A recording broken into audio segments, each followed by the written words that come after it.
चतुर्थ स्कंध अध्याय 31.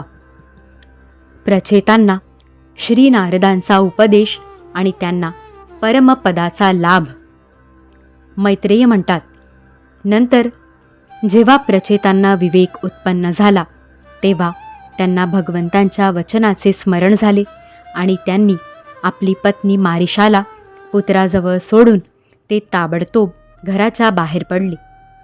जेथे जाजली मुनींनी सिद्धी प्राप्त करून घेतली होती त्या पश्चिम दिशेच्या समुद्राच्या तटावर ते जाऊन पोहोचले आणि समस्त भूतांमध्ये एकच आत्मतत्व विराजमान आहे असे ज्ञान ज्यामुळे होते त्या आत्मविचाररूप ब्रह्मसत्राची त्यांनी दीक्षा घेतली. त्यांनी प्राण, मन, वाणी आणि दृष्टी स्वाधीन करून शरीराला निश्चल आणि ताठ स्थितीत ठेवून आसनजय साधला आणि मग चित्त विशुद्ध परमब्रह्मामध्ये लीन केले. अशा स्थितीत त्यांना देव आणि असुर दोघांनाही वंदनीय असणाऱ्या श्री नारदांनी पाहिले. नारदांना आलेले पाहून प्रचेता उठून उभे राहिले आणि प्रणाम करून आदर सत्कारपूर्वक देशकालानुसार त्यांनी त्यांची यथासांग पूजा केली. जेव्हा नारद सुखपूर्वक बसले तेव्हा ते त्यांना म्हणाले. प्रचेता म्हणाले, हे देवर्षी, आपले स्वागत असो. मोठ्या भाग्याने आज आम्हाला आपले दर्शन झाले. ब्रह्मन आपला संचार हा सूर्याप्रमाणे सर्व जीवांना ज्ञानाने अभयदान देण्यासाठीच होत असतो. प्रभो, गृहस्थाश्रमात आसक्त राहिल्या कारणाने भगवान शंकर आणि भगवान श्री विष्णूंनी आम्हाला जो उपदेश केला होता तो आम्ही खरोखरच विसरलो आहोत. म्हणून ते परमार्थ तत्वाचा साक्षात्कार करवणारे अध्यात्म ज्ञान आपण आमच्या हृदयामध्ये पुन्हा प्रकाशित करावे. त्यायोगे हा दुस्सर संसार सागर आम्ही सहज पार करू. मैत्रेय म्हणतात, देवर्षी नारदांचे चित्त नेहमी भगवान श्रीकृष्णांमध्येच लागून राहिलेले असते.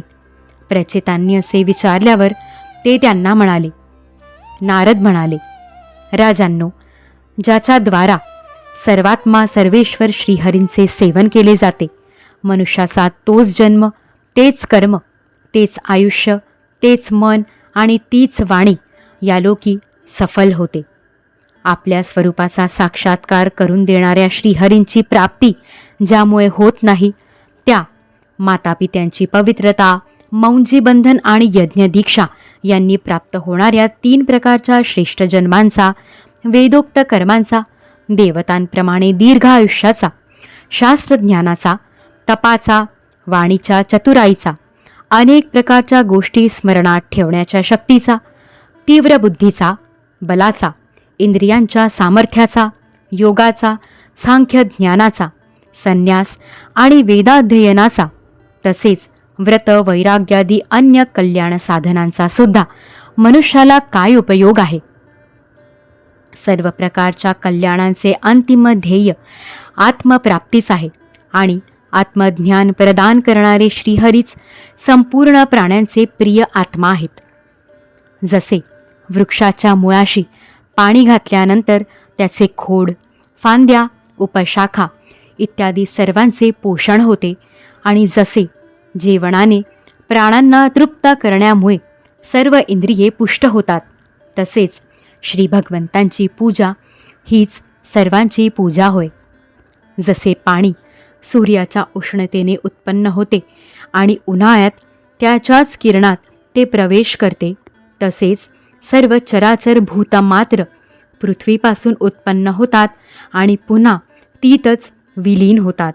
त्याचप्रमाणे चेतन, अचेतन असा हा संपूर्ण प्रपंच श्रीहरींपासूनच उत्पन्न होतो आणि त्यांच्यातच विलीन होतो. वस्तुतः हे विश्व श्री भगवंतांचे ते शास्त्र प्रसिद्ध सर्व उपाधिविरहित स्वरूपच आहे. जसे सूर्याची प्रभा त्याच्यापासून वेगळी नाही, त्याप्रमाणे कधीकधी गंधर्व नगरीप्रमाणे भासणारे हे जग भगवंतांपासून वेगळे नाही.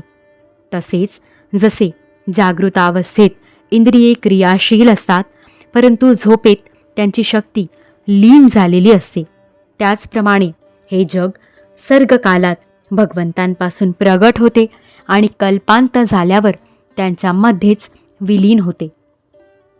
खरे पाहता भगवंतांच्या ठिकाणी द्रव्य, क्रिया आणि ज्ञानरूपी विविध अहंकाराच्या कार्यांची तसेच त्यांच्यामुळे होणाऱ्या भेद आणि भ्रमाची सत्ता मुळीच नाही. राजे हो, जसे ढग, अंधार आणि प्रकाश हे आकाशातून क्रमाने प्रगट होतात आणि त्यातच विलीन होतात, परंतु आकाश त्यापासून लिप्त होत नाही, त्याचप्रमाणे या सत्व, रज आणि तमोमय शक्ती कधी परमब्रह्मापासून उत्पन्न होतात आणि कधी त्यात लीन होऊन जातात. अशा प्रकारे यांचा प्रवाह चालूच असतो, परंतु यामुळे आकाशाप्रमाणे निस्संग असणाऱ्या परमात्म्यामध्ये कोणताही विकार उत्पन्न होत नाही. म्हणून ब्रह्मदेव आदी सर्व लोकपालांचे सुद्धा अधीश्वर असलेल्या श्रीहरींना आत्म्याहून भिन्न न मानता तुम्ही त्यांचे भजन करा, कारण तेच सर्व देह धारण करणाऱ्यांचे एकमात्र आत्मा आहेत.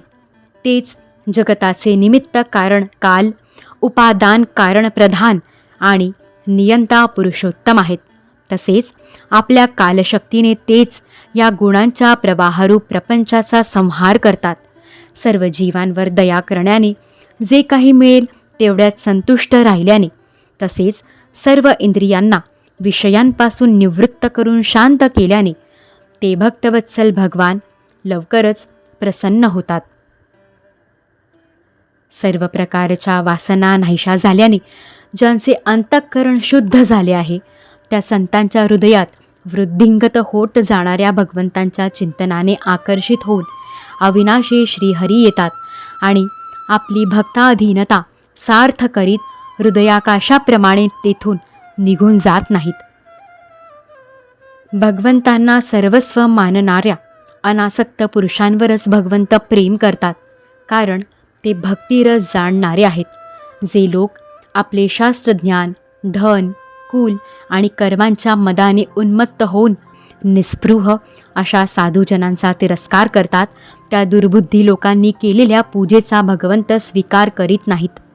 भगवंत आत्मानंदाने परिपूर्ण आहेत. निरंतर आपल्या सेवेत राहणारी लक्ष्मी आणि तिची इच्छा करणारे नरपती आणि देव यांची त्यांना अजिबात पर्वा नाही. असे असूनही ते आपल्या भक्तांच्या अधीन होऊनच राहतात. अहो, अशा करुणासागर श्रीहरींना कोणताही कृतज्ञ पुरुष थोड्या वेळेपुरता सुद्धा कसा सोडू शकेल. मैत्रेय म्हणतात, प्रचेतांना या उपदेशाबरोबरच भगवान नारदांनी भगवंतांसंबंधी आणखी बऱ्याचशा गोष्टी सांगितल्या आणि ते ब्रह्मलोकाला निघून गेले.